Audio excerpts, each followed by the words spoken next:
आयु बस में बैठा, बस यही सोच रहा था कि वो पहाड़ कैसे होंगे। आयु जो 15 साल का था, पिछले 3 साल से चंडीगढ़ में ही रह रहा था। फिर भी वो कभी हिमाचल की हसीन वादियों में नहीं गया था। पर उसका ये सपना इस स्कूल ट्रिप में पूरा होने वाला था। ढेर सारे लंच बॉक्सेस से खाना खाते हुए और अंताक्षरी खेलते हुए पूरा दिन बीत गया था। वो शिमला पहुंचने ही वाले थे कि पता नहीं कैसे उनकी बस जो कुछ मिनट पहले एकदम ठीक चल रही थी, उसमें से धुआं निकलने लगा। रात बहुत हो चुकी थी और बच्चे साथ में थे, तो सब टीचर्स ने मिलकर फैसला लिया कि वो पास में ही एक होटल के अंदर रुक जाएंगे और सुबह मैकेनिक को बुलाकर बस ठीक करवा कर शिमला के लिए वहां से निकल जाएंगे। वो लोग पास के एक होटल तक पहुंचे। वो होटल दोनों तरफ से बड़े बड़े पेड़ और पहाड़ों से घिरा हुआ था। सब टीचर्स ने बच्चों को होटल में अलग अलग कमरों में बांट दिया और डिनर के बाद सब सोने चले गए। आयु को अपने 2 दोस्तों अमन और रोहन के साथ कमरा मिला था और वो बहुत खुश था क्योंकि वो दोनों उसके काफी अच्छे फ्रेंड्स थे। आयु, अमन और रोहन जब कमरे में गए तो कमरे की खिड़की से उन्हें जंगल के बीचों बीच एक झील दिखाई दी। उन सभी को याद था कि कैसे पिछली स्कूल ट्रिप पर रात में 2 बच्चे ऐसे ही झील पर निकले थे और वो स्कूल के सबसे पॉपुलर बच्चे बन गए। तो उन तीनों ने भी प्लान बनाया कि इस बार वो भी कुछ कारनामा करेंगे। उन्होंने सोचा कि वो होटल से छुपके से निकल जाएंगे और उस झील पर जाकर फोटो खींचकर वापस आ जाएंगे। जैसे ही होटल का गार्ड सो गया, वो तीनों निकल गए।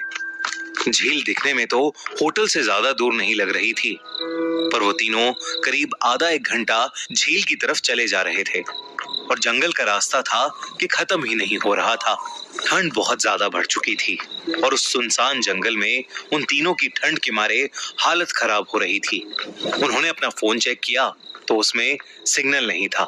तब उन्हें लगा कि उन्हें झील का प्लान कैंसिल करके वापस होटल चले जाना चाहिए। अपने फोन की फ्लैशलाइट के सहारे वो वापस होटल का रास्ता ढूंढने लगे।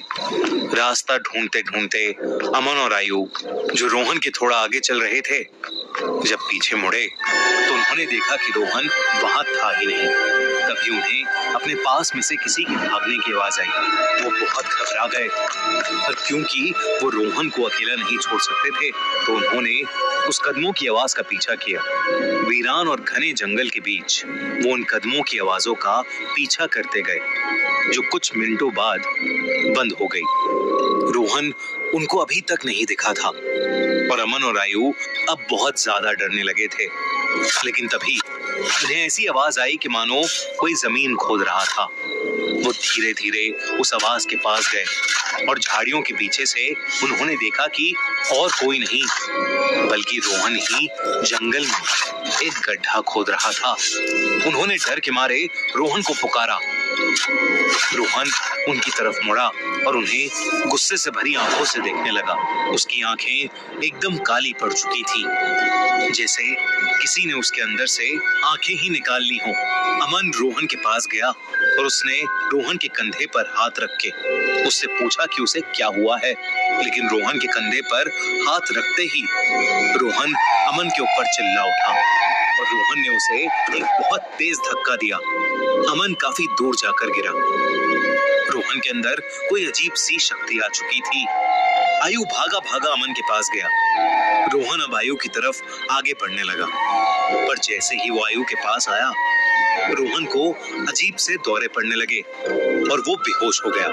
आयु उसको होश में लाने की कोशिश करने लगा और जैसे ही रोहन होश में आया, उसने अमन की तरफ देखा और जोर जोर से चिल्लाते हुए कहने लगा, वो अमन के अंदर है। तभी आयु ने देखा तो अमन सर झुकाए नीचे बैठा था। उसने अचानक से अपना सर उठाया और उसकी आंखें भी बिल्कुल काली पड़ी थीं। इससे पहले आयु और रोहन कुछ कर पाते, अमन जो जो कुछ देर पहले तक चोटिल था, वो उठकर जंगल के अंदर भागने लगा। रोहन और आयु ने उसका पीछा किया और फोन की फ्लैशलाइट में देखा कि अमन एक खंडर की तरफ भाग रहा था। करीब जाकर उन्हें दिखा कि वो खंडर दरअसल में एक बहुत पुराना घर था, जिसे देखकर ऐसा लग रहा था कि वहां सालों से किसी इंसान ने कदम भी नहीं रखा था। दोनों बहुत ही डरे हुए थे और उनकी आगे जाने की हिम्मत नहीं हो रही थी। पर अमन को बचाने के लिए आयु और रोहन उस खंडर में घुस गए। ऊपर के एक फ्लोर से उन्हें एक आवाज आ रही थी। वो उस आवाज के पास पहुंचे तो जो उन्होंने देखा उस पर उन्हें विश्वास ही नहीं हुआ। उन्होंने देखा कि अमन बेहोशी की हालत में हवा में लटका हुआ था और एक बूढ़ी औरत उससे बात कर रही थी। उस औरत का चेहरा बहुत भयानक था। उसकी आंखें एकदम काली थीं, खाल लटकी हुई और बिखरे हुए सफेद बाल उसे और डरावना बना रहे थे। वो दोनों उस औरत को देखते ही वहां से बाहर भागे। वो औरत भी उनके पीछे पीछे आने लगी।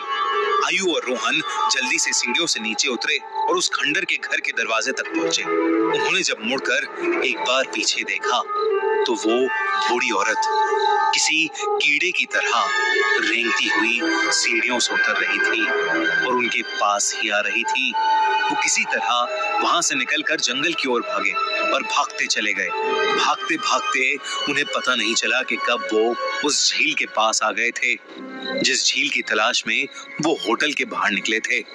रोहन और आयु दोनों भागते भागते उस झील के अंदर गिर पड़े और डूबने लगे। उन्हें ऐसा लग रहा था कि जैसे कोई उन्हें अंदर खींच रहा हो। आयु किसी तरह झील से बाहर आ गया, पर उसकी आंखों के सामने रोहन झील में डूब गया और वो कुछ भी नहीं कर सका। आयु ये सब देखकर इतना घबरा गया कि उसे चक्कर आने लगे और वो वहीं बेहोश होकर गिर पड़ा।